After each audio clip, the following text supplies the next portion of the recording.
Hey everybody, I'm Jason. This is Jay's Project Garage. So it's been a couple weeks since I made a video. Last weekend I got really busy. I had a family Christmas party I had to go to up north on Saturday, when I'm taking most of the day. And on Sunday we had a bunch of running around to do. I picked up 30 bales of hay for the goats and just running. I got new shoes, got a haircut. I got all the lights for the shop. I've got a big old pile of them in the back, and here's all of them that I got.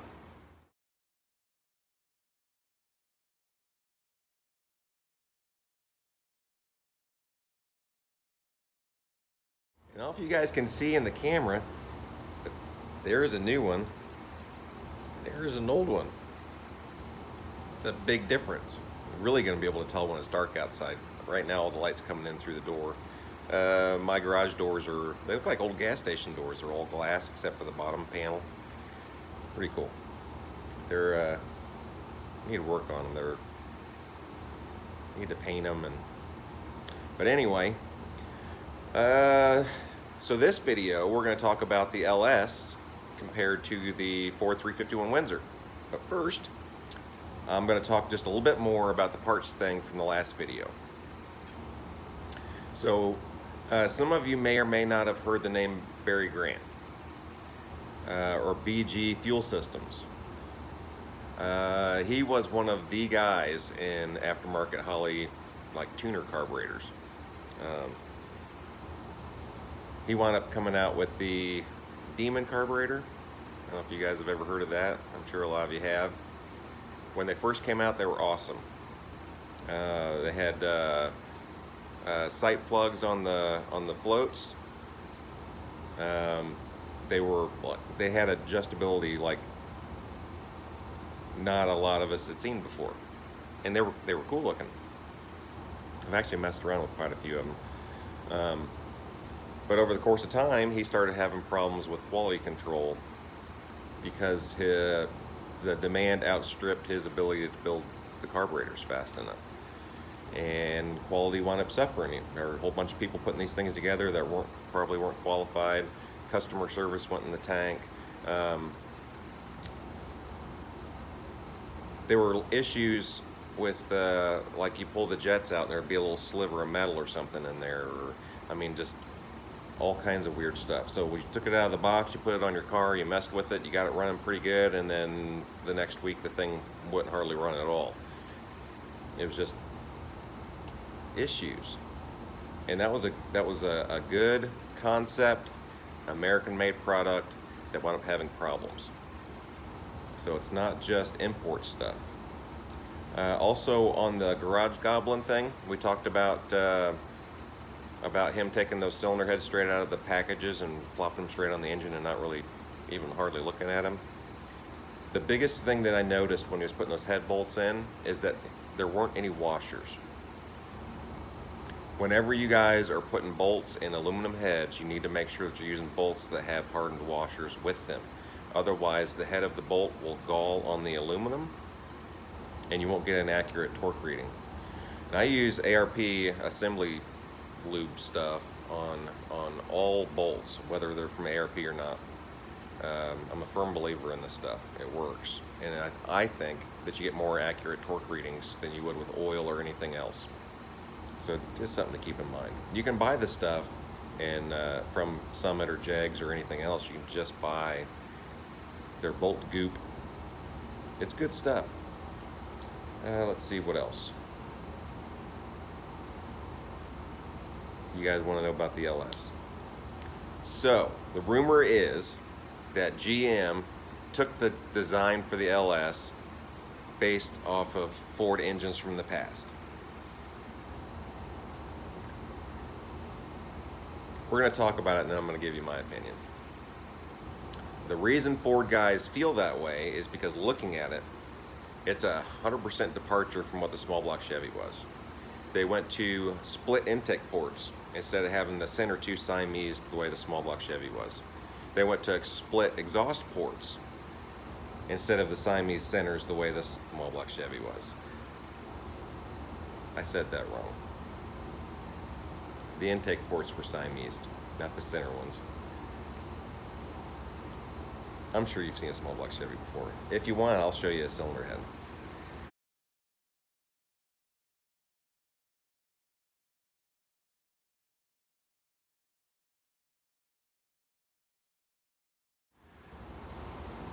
But they split them. In my opinion is the reason they split them is because of an inherent problem with the small block Chevy. Having those two exhaust ports right next to each other, it would have hot spots in the cylinder heads, and they would actually have problems with cracks. But by splitting the ports, it made the engine run a little more even, I guess. They went to four head bolts per cylinder. There were just a lot of things that guys, when they looked at it, like, that's a small block Ford. And a lot of guys feel that that's what the small block Ford should have evolved into. And it eventually did, 20 some years later, when Ford brought out the Godzilla, the new 7.3. I think that's probably what they should have done instead of going overhead cam. But the overhead cam stuff's been great to me, and it's been great to a lot of people. They make a lot of crazy power with them. I mean, the Coyote is no joke. Those guys are making stupid power with them.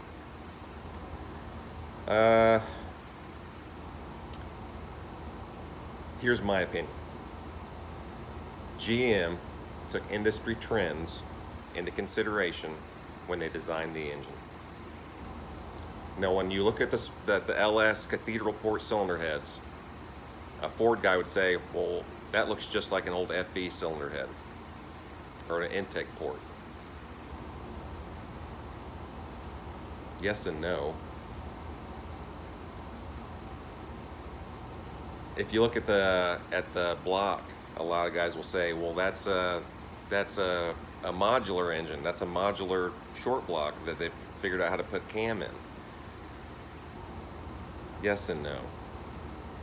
The industry trends at the time, where everyone was going to these deep skirted blocks with the more integrated main caps, it makes the whole bottom of the engine more rigid. Ford wasn't the first one to do it. They were one of the first ones to play around with it in racing applications with the 427 side oiler. And in the early 60s Ford IndyCar engine that was based on the 260, which was the early Windsor that the 302 turned into, or that turned into the 302, the 289 and 302. But we'll talk about that a lot more in an upcoming video. And Ford's been using deep skirted blocks for a long time. The LS was a complete departure from anything that GM had done before, but they took lessons that other manufacturers had learned and they applied it to that engine.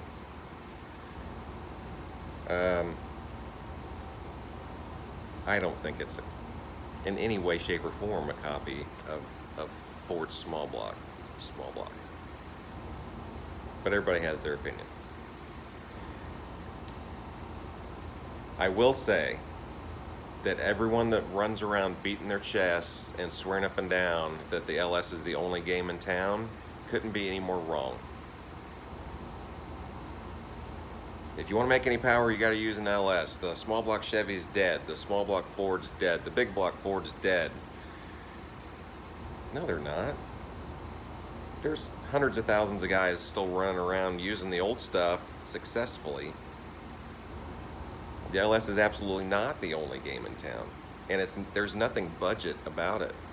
If you really start getting serious and you start talking about aftermarket blocks and aftermarket cylinder heads, it's actually a little bit more expensive than some of the other options. And you're not going to make more power with one. Period. End of story. You're not going to make more power with an LS than you can with a small block Ford. The issue is, when you start going over certain power levels and RPMs, you're going to have problems with stock blocks. But aftermarket blocks solve that.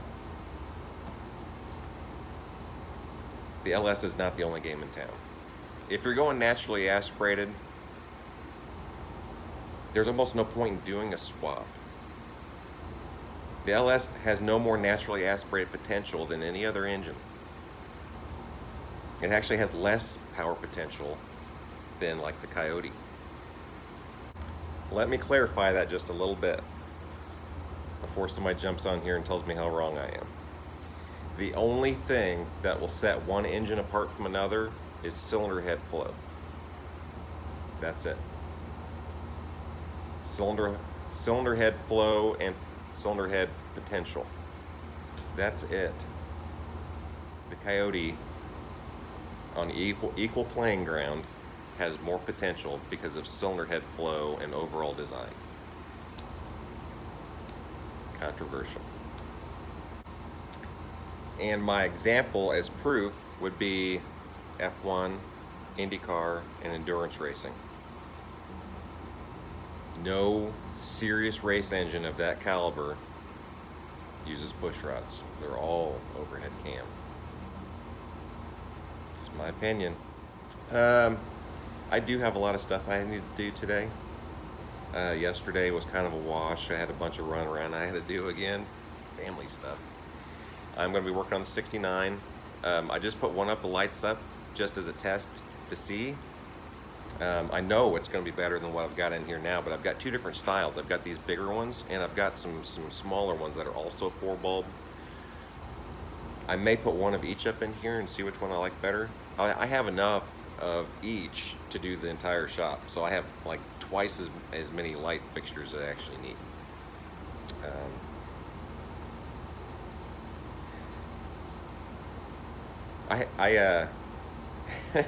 I'm kind of making this video out of necessity, I guess, a little bit.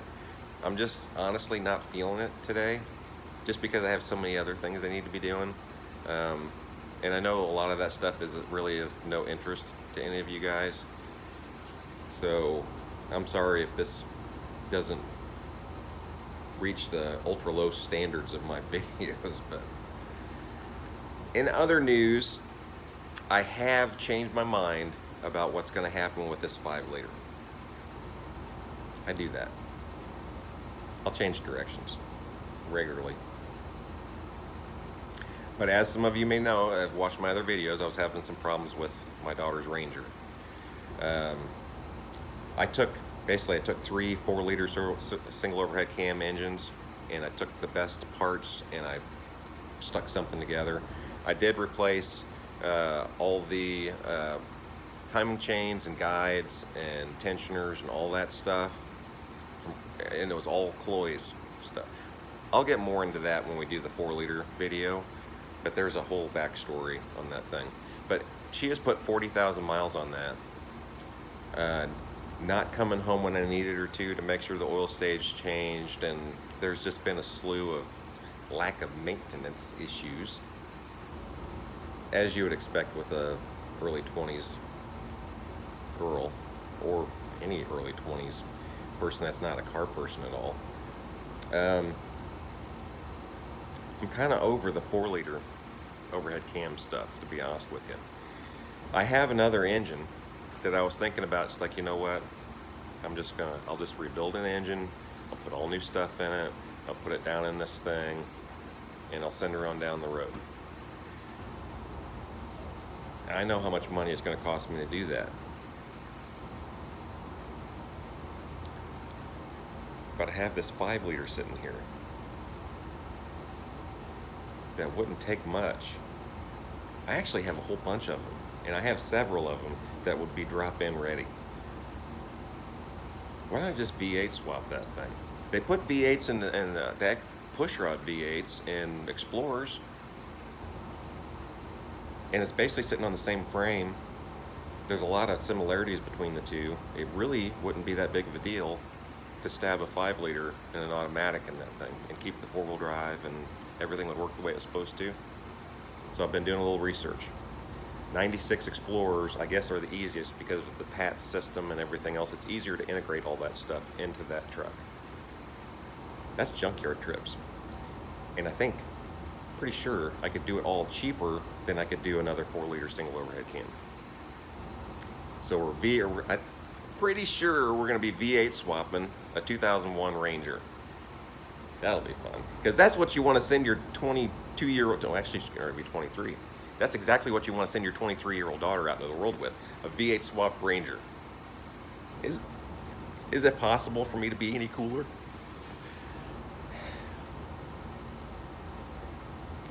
Pretty sure that's what we're going to do. So stay tuned. We're going to talk a lot more about the LS and the Ford thing. I'm going to get a lot more in depth in it. Pretty sure I'm going to be building an LS for a guy, so I will have them sitting side by side and I can talk about the different things. But honestly, the LS was a product of industry trends at the time that still carry on today. These things they're still doing. The deep skirted blocks, the more locked in main caps makes the whole bottom end of the engine more rigid. And the biggest reason they did that, my opinion, warranties.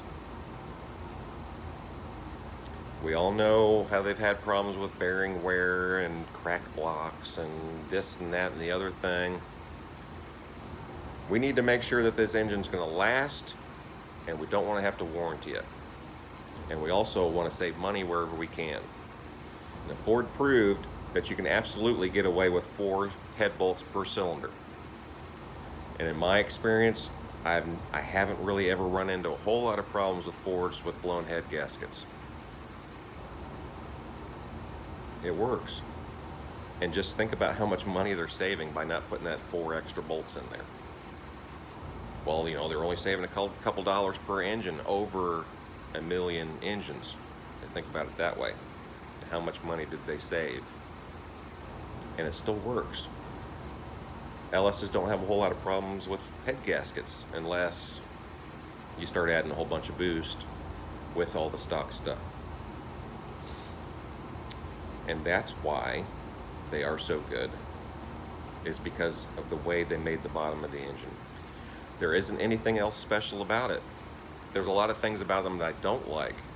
Weird engineering stuff that I just not a real big fan of. The plastic lifter trays. There's other ways to do that. And those things aren't the end all be all.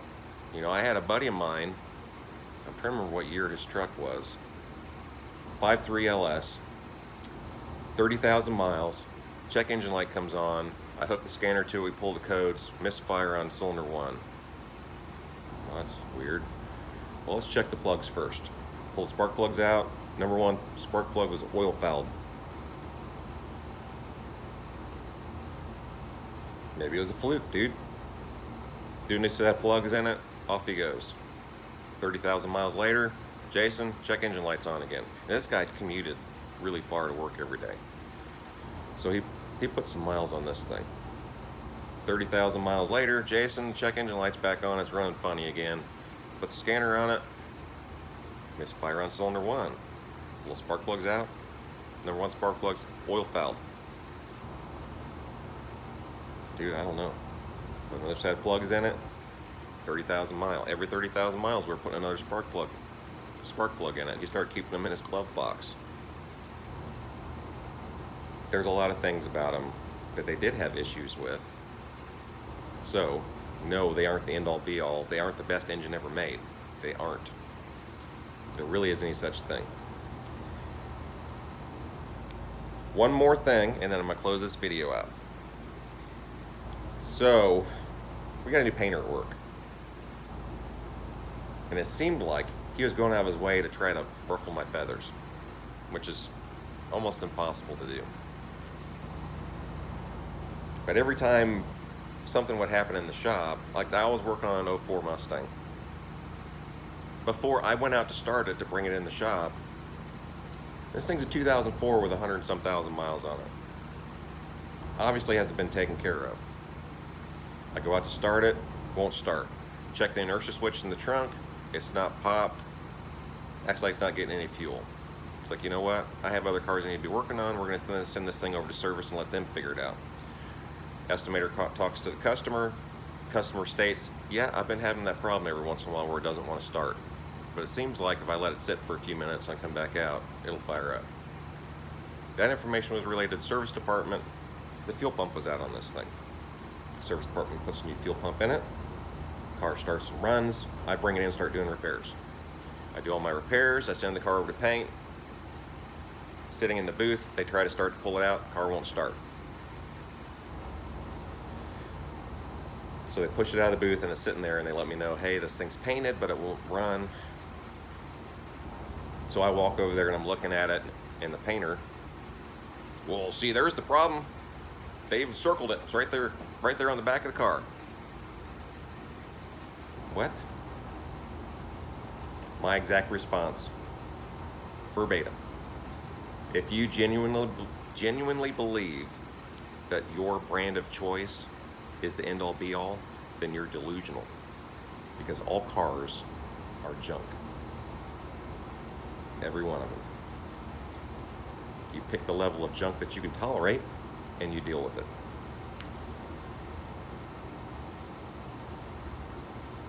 Car goes back over to service to figure out what's wrong with it. The new aftermarket fuel pump they put in it was bad. Go figure. They put another fuel pump in it, car runs and drives. I bring it back in, put the whole thing together, off it goes back to the customer.